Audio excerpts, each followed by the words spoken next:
Assalamualaikum warahmatullahi wabarakatuh. Selamat berjumpa kembali pada materi morfosintaksis bidang morfologi.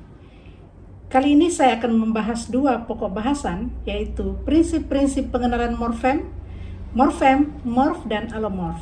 Sebelum saya membahas prinsip-prinsip pengenalan morfem, terlebih dahulu saya akan memperkenalkan apa itu morfem. Morfem adalah satuan gramatikal terkecil yang tidak dapat dibagi atas satuan yang lebih kecil dan mengandung makna. Morfem itu terbagi dua, ada morfem terikat dan ada morfem bebas. Morfem terikat adalah morfem yang tidak dapat berdiri sendiri tanpa melekat pada morfem dasar. Sedangkan morfem bebas adalah morfem yang dapat berdiri sendiri tanpa dilekati oleh morfem terikat. Yang termasuk morfem terikat seperti afiks dan kritika. Sedangkan yang termasuk morfem bebas yaitu morfem dasar.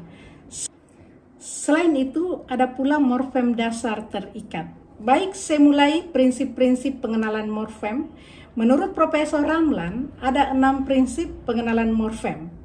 Pengenalan morfem dapat dilakukan dengan cara membanding-bandingkan suatu bentukan yang berulang-ulang dengan cara mengadakan substitusi.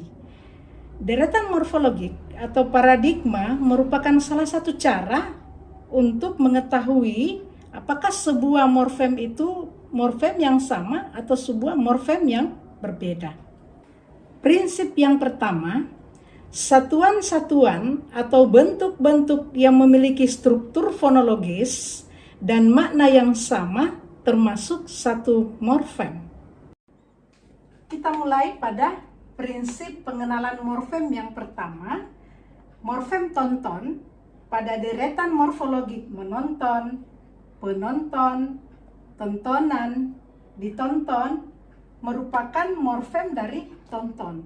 Oleh karena itu, tonton yang terdiri atas beberapa urutan fonem dan memiliki makna yang sama, yaitu melihat pertunjukan atau melihat pertandingan, melihat video atau melihat YouTube, dikatakan bahwa tonton ini adalah satu morfem yang sama dalam deretan morfologik.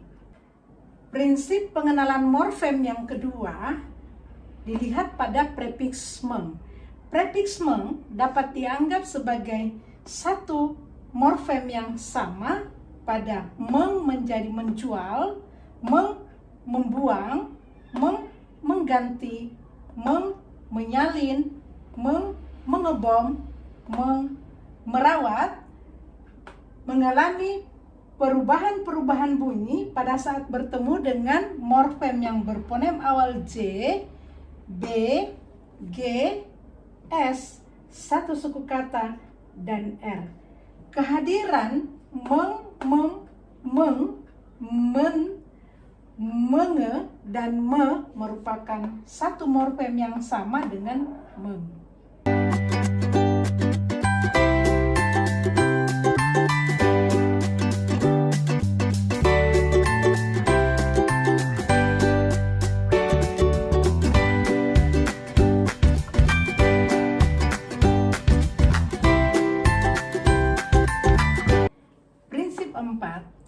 Suatu deretan yang berparalel dengan kekosongan dapat juga dianggap sebagai satu morfem. Contoh, ia menonton YouTube, saya mengirim surat elektronik, Mary makan roti.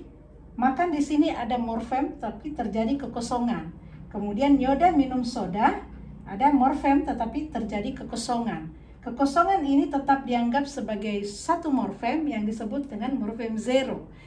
Artinya sama-sama keempat kalimat ini merupakan sebuah aktivitas yang dibangun oleh subjek, predikat, objek, dan seterusnya. Prinsip kelima, satu satuan yang memiliki struktur fonologis yang sama dapat dianggap morfem yang sama, dapat pula dianggap sebagai morfem yang berbeda. Kita lihat contoh, mahasiswa meminjam buku di perpustakaan. Buku tebu itu sangat keras.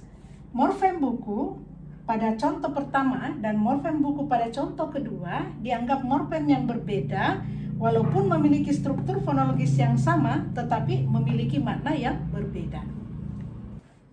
Prinsip 6, sebagai prinsip terakhir, suatu lajur yang dapat memiliki makna dan dapat mengisi lajur tersendiri dianggap sebagai satu morfem tersendiri, seperti dipersamakan, nyalah, mempersamakan, bersamaan, kesamaan, masing-masing dianggap sebagai satu morfem tersendiri.